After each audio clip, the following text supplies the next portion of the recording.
Shalom, selamat malam Jemaat GPPS yang dikasihi Tuhan. Kita akan bersama-sama mengikuti ibadah secara online kategori ministry, dan saya mengajak untuk kita bersama-sama bersepakat di dalam doa.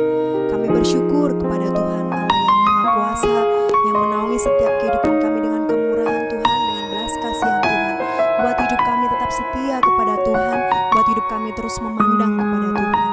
Kami akan memuji-Mu ya Tuhan, di dalam nama Tuhan Yesus Kristus. Amin.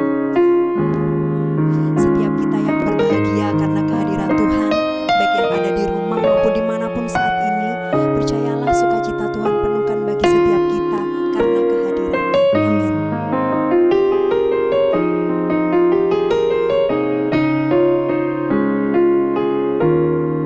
Ku berbahagia, yakin teguh, Yesus abadi, kepunyaanku. Aku warisnya, ku ditebus, ciptaan baru, Roh Kudus. Mari setiap kita yang berbahagia. Ku berbahagia, yakin teguh, Yesus abadi, kepunyaanku. Aku warisnya, ku ditebus,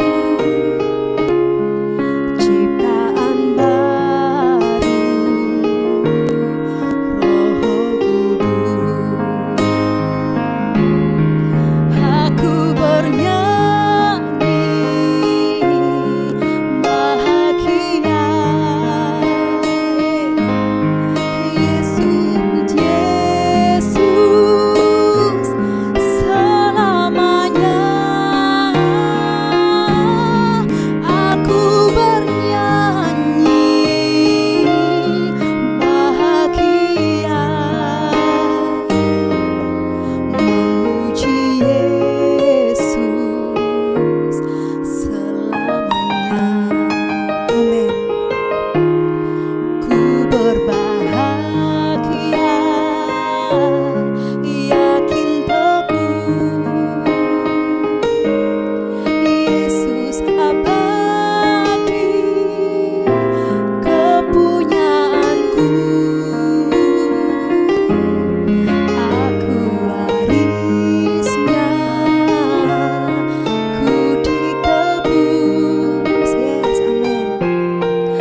kasih Tuhan, malam ini kita mau belajar firman Tuhan dalam ibadah KKR.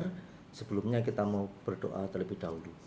Bapa di surga, kiranya Engkau memberkati kami. Kami mau mendengarkan firman-Mu. Mari siapkan hamba-Mu, siapkan kami semua yang mendengarkan.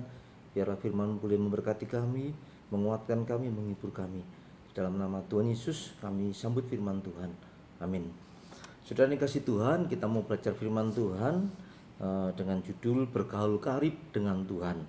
Bergaul karib dengan Tuhan. Kita baca firman Tuhan yang terdapat dalam kitab Mazmur pasal yang ke-25 ayat yang ke-14.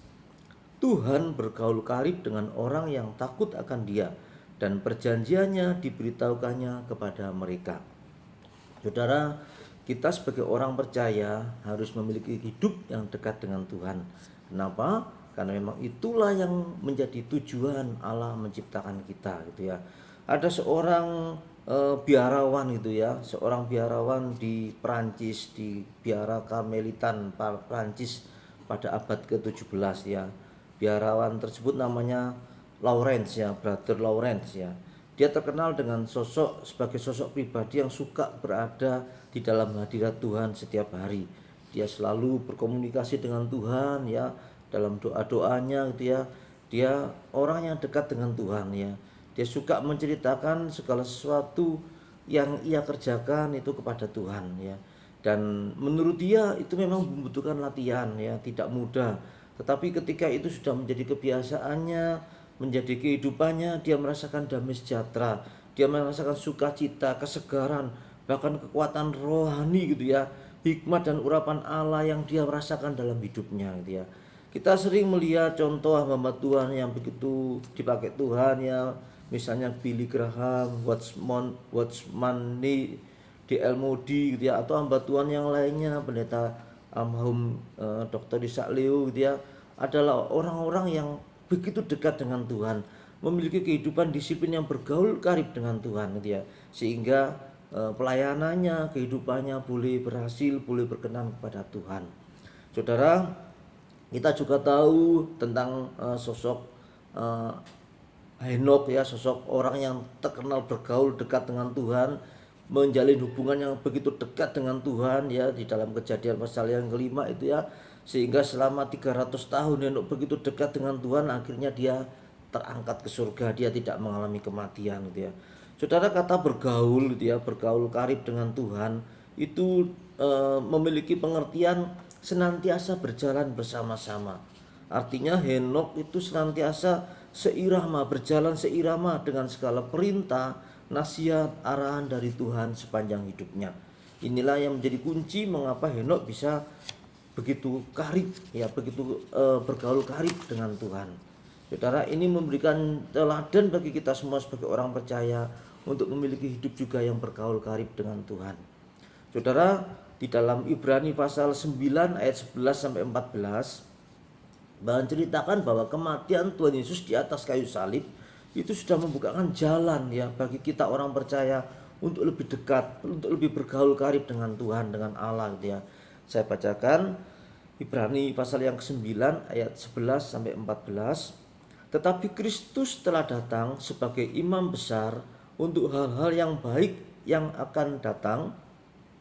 Ia telah melintasi kemah yang lebih besar dan yang lebih sempurna, yang bukan dibuat oleh tangan manusia, dan ia telah masuk satu kali untuk selama-lamanya ke dalam tempat yang kudus, bukan dengan membawa darah domba jantan dan darah anak lembu, tetapi dengan membawa darahnya sendiri.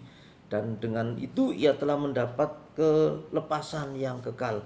Sebab jika darah domba jantan dan darah lembu jantan dan percikan abu lembu muda menguduskan mereka yang najis, sehingga mereka disucikan secara lahiriah, betapa lebihnya darah Kristus yang oleh Roh yang kekal telah mempersembahkan dirinya sendiri kepada Allah sebagai persembahan yang tak bercacat, akan menyucikan hati nurani kita dari perbuatan-perbuatan yang sia-sia, supaya kita dapat beribadah kepada Allah yang hidup. Saudara, Tuhan Yesus, kematian Tuhan Yesus di atas kayu salib itu membuat atau membuka jalan bagi orang percaya, bagi umat Allah untuk mendekat kepada Allah tanpa ada perantara lagi, tanpa melalui perantara imam besar lagi.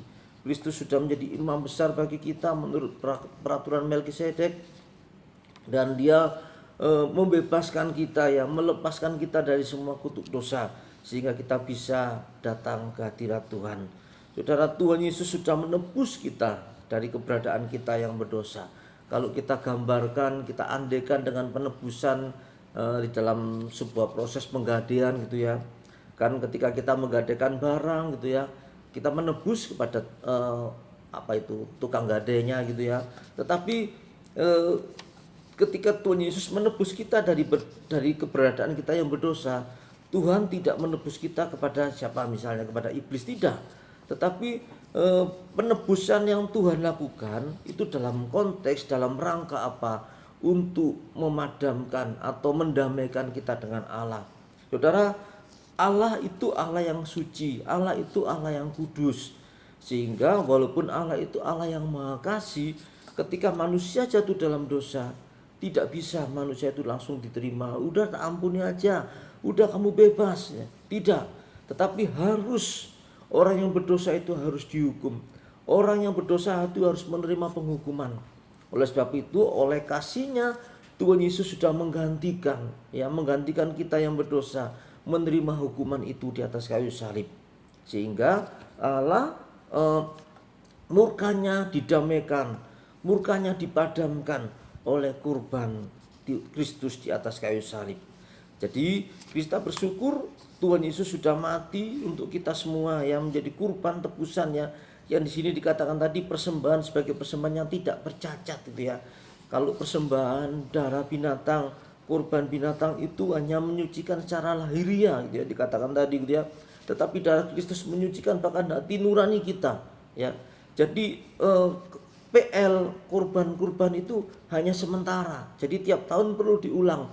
Tetapi Tuhan Yesus kurbannya kurban yang tidak bercacat, darah yang mahal, kurban yang sempurna, sehingga tidak perlu diulang ya.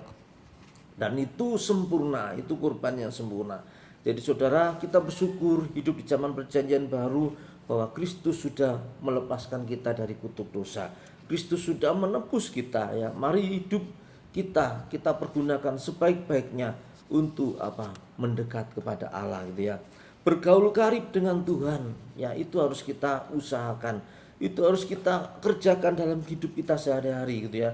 Harus kita mendisiplinkan diri kita ya, baik dalam doa, penyembahan kita, pembacaan firman Tuhan kita setiap hari gitu ya, merenungkan firman Tuhan, maka kita bisa bergaul karib dengan Tuhan.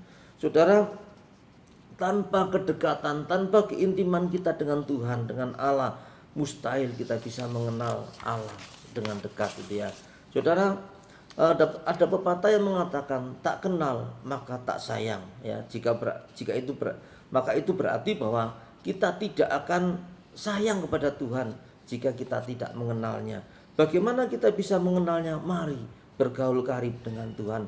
Mari dekat dengan Tuhan, membaca firman Tuhan ya, mendekat pada Tuhan dalam doa-doa penyembahan kita, maka kita bisa mengenal, kita bisa sayang kepada Tuhan. Artinya kita bisa taat, kita bisa hidup sesuai dengan kehendak Tuhan gitu ya. Artinya kita harus dekat dengan Tuhan gitu ya. Saudara, menjadi pengikut Kristus itu adalah orang yang mengenal Kristus ya, bukan hanya sekedar ke gereja, bukan hanya sekedar anggota gereja, menjadi anggota gereja, tetapi kita harus mengenal Kristus gitu ya. Saudara, terkadang ya, yang membuat kita terpisah ya dengan Allah, yang membuat kita jauh dari Allah, yaitu apa? Yang menjadi penghalang, yaitu dosa kita, kelemahan kita, kesalahan kita ya, kekurangan kita. Itu seringkali membuat kita menjauh dari Allah.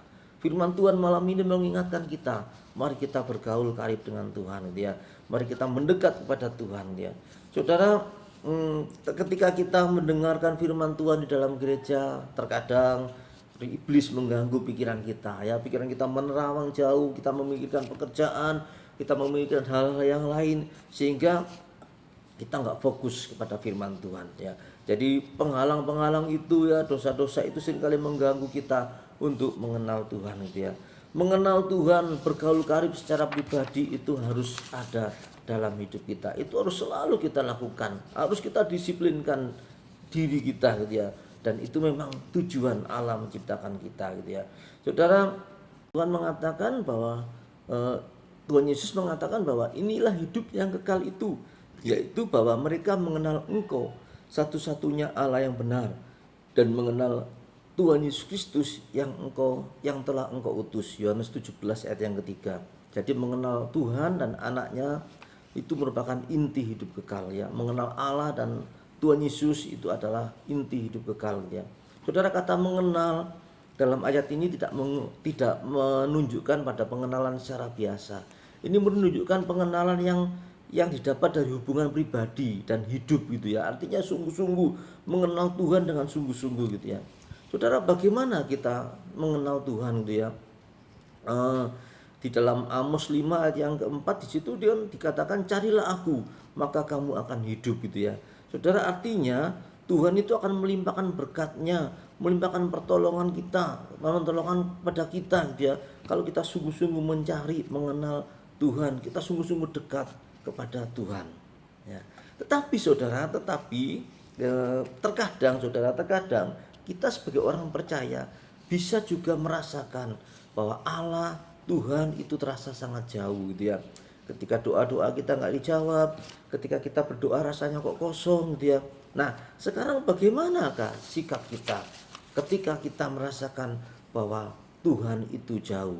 Saudara, bukan hanya kita doa ya, Tuhan Yesus saja gitu ya, ketika di dalam Taman Getsemani gitu ya, di dalam doanya gitu ya, Tuhan berdoa dengan pergumulan yang berat gitu ya. Kemudian ketika dia disalibkan, dia mengatakan, Allahku, Allahku, mengapa engkau meninggalkan aku? Memang itu banyak pengertiannya gitu ya. Tetapi intinya saat-saat terakhir itulah Tuhan ditinggal sendiri gitu ya. Allah Bapa meninggalkan Tuhan Yesus gitu ya, sehingga dia harus mengalami kematian, dan memang itu memang tujuannya untuk menebus manusia yang berdosa gitu ya. Saudara, Daud sendiri, Raja Daud sendiri itu pernah mengatakan, mengapa engkau berdiri menjauh dariku gitu ya. Mengomong kepada Allah gitu ya, mengapa engkau bersembunyi ketika aku sangat membutuhkanmu? Mengapa engkau melupakan aku? Mengapa engkau tetap jauh gitu ya? Mengapa engkau tidak mempedulikan seruanku? Mengapa engkau membuang aku? Itu perkataan Raja Daud ketika dia mengharapkan pertolongan Tuhan gitu ya. Dan memang pada akhirnya Daud menyadari pertolongan Tuhan tetap terjadi gitu ya. Tapi Daud merasakan saat-saat seperti itu ketika Tuhan jauh gitu ya. Ayub juga ya, orang sesaleh Ayub gitu ya, juga pernah merasakan ya di dalam pergumulannya.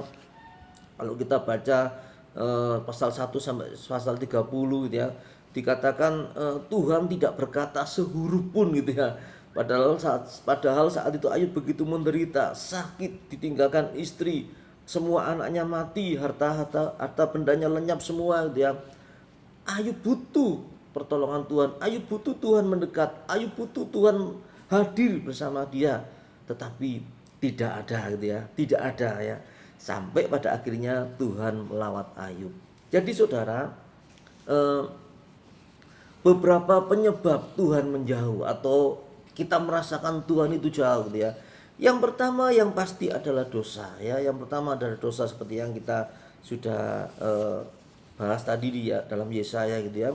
Jadi saudara, mari kita uji diri kita gitu ya. Apakah kita menyimpan dosa apa tidak? Ketika kita ada dosa, ketika kita menyimpan dosa, atau lebih parah lagi kalau kita hidup dalam dosa, wah jelas. Kalau kita hidup dalam dosa, jangan harapkan kita dekat dengan Tuhan. Maka buang dosa, buang segala dosa, tinggalkan segala dosa, dan kita hidup berkenan kepada Tuhan. Saudara, Simpson itu adalah seorang yang dipakai Tuhan dia. Tetapi dia seorang yang playboy gitu ya. Dia seorang yang mudah tersulut emosinya, marahnya gitu ya. Mudah bertindak sesuai dengan kemarahannya tanpa kontrol gitu ya. Mudah tidak tahan di oloan gitu ya, tidak tahan hinaan gitu ya. Dia orang yang parah gitu ya. Walaupun dia dipakai Tuhan, tetapi saudara, di akhir hidupnya, di akhir pertobatannya ya, Tuhan menjawab doa Simpson dia, sehingga di dalam Ibrani 11 ayat 32 Simpson masuk list sebagai pahlawan rohani gitu ya. Yakub itu juga seorang pembohong ya. Dia adalah seorang yang senantiasa hidup dalam kebohongan dan kebohongan. Kalau saudara baca cerita tentang Yakub gitu ya. Tetapi ada pengharapan ya, dalam pengertian bahwa Yakub itu juga dekat dengan Tuhan ya. Yakub itu dekat dengan Tuhan, sehingga melalui keturunan Yakub lah maka ada bangsa Israel, maka ada Mesias gitu ya. Petrus, Rasul Petrus itu seorang yang pernah berkhianat kepada Tuhan Yesus gitu ya. Tetapi ketika Tuhan Yesus memulihkannya, ya ketika dia bertobat dan berkomitmen kepada Tuhan, maka dia bisa diubahkan. Jadi saudara, walaupun kita sebagai orang percaya, sebagai anak Tuhan, seringkali kita dirundung dosa, seringkali kita berkecimpung dengan dosa atau berkaitan dengan dosa. Tetapi ketika kita mau bertobat dengan sungguh-sungguh, kita tinggalkan dosa, kita datang kepada Tuhan, selalu ada harapan bagi kita orang percaya. Jadi saudara, Tuhan bisa terasa jauh kalau ada dosa. Yang kedua saudara, kalau kita lihat peristiwa Ayub gitu ya, Tuhan jauh, Tuhan mengizinkan Ayub mengalami penderitaan yang luar biasa. Padahal Ayub orang yang saleh, orang yang tidak berdosa gitu ya, orang yang tidak dalam keadaan hidup dalam dosa gitu ya. Nah, jadi saudara, dalam hal seperti itu berarti Allah sedang menguji iman kita ya. Saudara, kehidupan rohani kita itu harus lebih bergantung kepada iman dan pengharapan kita kepada Tuhan, bukan kepada perasaan ya, bukan kepada perasaan. Nabi Habakuk sendiri dalam Habakuk 3 ayat 17 sampai 18 gitu ya, pernah menuliskan, sekalipun pohon ara tidak berbunga, pohon anggur tidak berbuah, hasil pohon zaitun mengecewakan, sekalipun ladang-ladang tidak menghasilkan bahan makanan, kambing domba terhalau dari kurungan, dan tidak ada lembu sapi dalam kandang. Perhatikan, namun aku akan bersorak-sorak di dalam Tuhan, beria-ria di dalam Allah yang menyelamatkan aku. Saudara, iman kita harus tetap kuat ketika kita merasa Tuhan jauh. Berarti itu Tuhan sedang mengizinkan ya, atau menguji iman kita. Saudara, bisa terjadi seperti itu. Jadi kita harus tetap beriman, kita harus tetap percaya kepada Tuhan. Apa yang harus kita lakukan ketika kita merasa kita kering ya, kita jauh, kita kosong ya, kita sudah dekat dengan Tuhan tapi rasanya kosong ya. Saudara, kita harus terapkan apa yang seperti yang firman Tuhan katakan ya. Ratapan 2 ayat 19 itu dikatakan demikian. Ratapan 2 ayat 19 bagian A aja gitu ya. Bangunlah, mengeranglah pada malam hari, pada permulaan jaga malam. Curahkanlah isi hatimu bagaikan air di hadapan siapa? Di hadapan Tuhan. Saudara, nggak usah malu-malu, nggak usah sungkan-sungkan kepada Tuhan. Datang kepada Tuhan, mengerang pada Tuhan, berharap, berdoa sungguh-sungguh pada Tuhan. Dan kita yakin banyak contoh firman Tuhan, contoh dalam Alkitab menjelaskan akhir cerita bagi orang-orang yang berharap pada Tuhan, yaitu pertolongan Tuhan dinyatakan. Andai kata pertolongan Tuhan tidak dinyatakan, kita tetap harus beriman ya, berarti Tuhan masih sedang menguji kita gitu ya. Jadi saudara, tetap percaya, tetap berseru pada Tuhan ya, tetap berharap pada Tuhan ya. Saudara, golongan orang Yunani gitu ya, saya membandingkan golongan orang Yunani gitu ya. Ketika mereka menghadapi sebuah pergumulan, maka mereka bukan berpikir untuk mencari Tuhan, tetapi mereka mengurahkan segala kemampuan berpikirnya untuk apa? Untuk menyelesaikan masalah. Ya, jadi ini satu golongan Yunani. Golongan berikutnya adalah golongan Judeo-Kristian ya. Mereka ini adalah orang Kristen tapi Yahudi, orang Yahudi Kristen ya, orang atau Israel Kristen atau Kristen Yahudi gitu ya. Yang kan orang Kristen itu kan ada yang Yunani juga, ada yang dari bangsa lain. Yahudi itu agama Israel, tapi ini Yahudi Kristen ya. Jadi Kristen tapi dari Israel gitu ya. Mungkin ada sedikit agama Yahudinya, tapi mereka juga percaya kepada Kristus.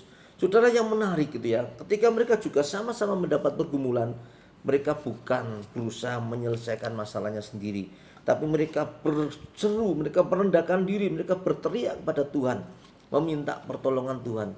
Mereka mencurahkan isi hati mereka kepada Tuhan gitu ya. Dan mereka ini masyarakat Yudeo-Kristian ini terkenal gitu ya dengan kebudayaan yang dekat dengan Tuhan dia.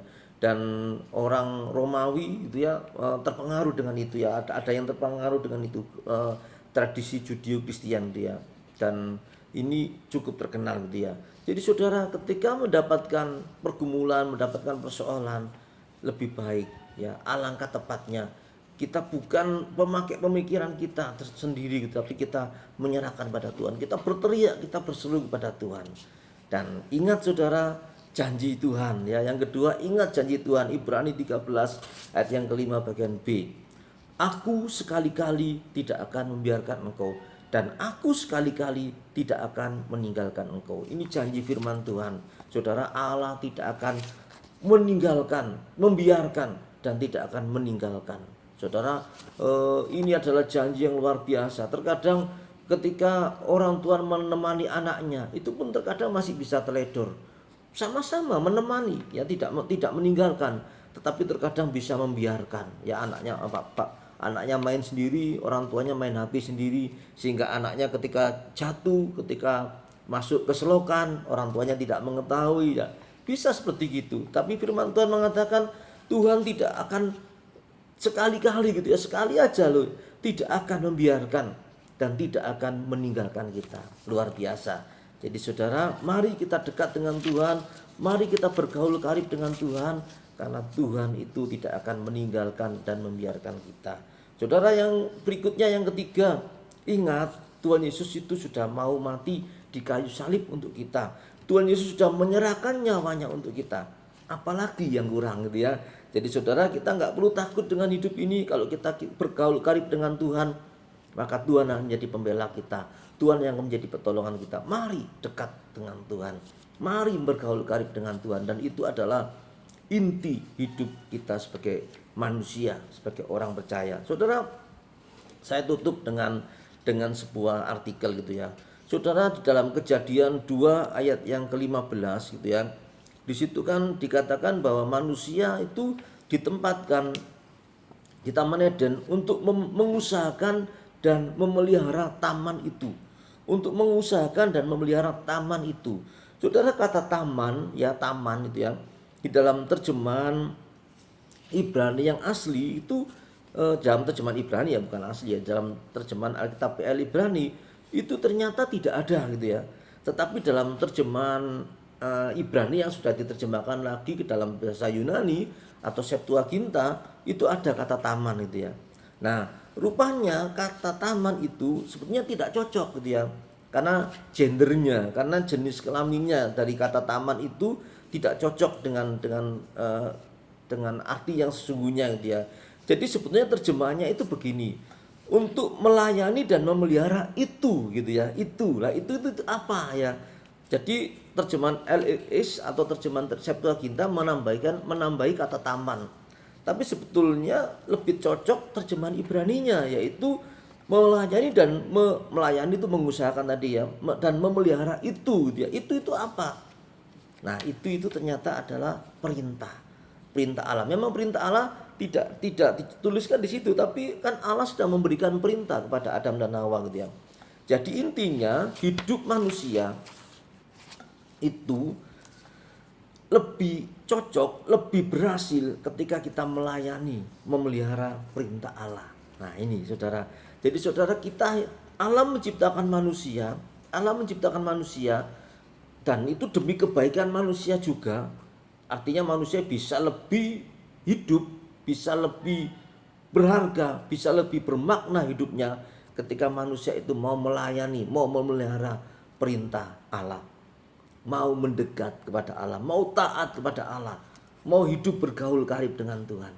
Saudara, apa yang kita cari, apa yang kita inginkan dia, itu ada bersama Allah, itu ada di dalam Allah.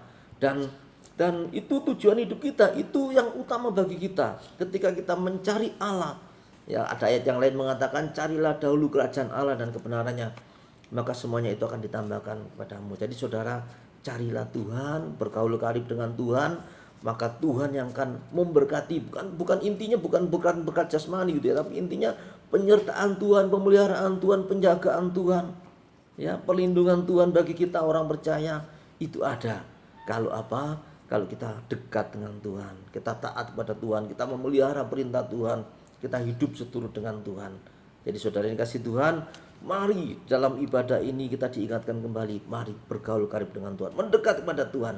Dan itulah inti hidup kita, itulah yang utama bagi hidup kita, supaya kita boleh dikatakan berhasil dalam hidup ini. Amin. Firman Tuhan menjadi berkat, biarlah menjadi berkat buat kita semua. Kita tundukkan kepala, kita berdoa. Terima kasih Bapa dalam surga, kami sudah mendengarkan firman-Mu, biarlah firman boleh memberkati kami semua, kami pegang, kami lakukan dalam hidup kami. Dalam nama Tuhan Yesus kami bersyukur dan berdoa.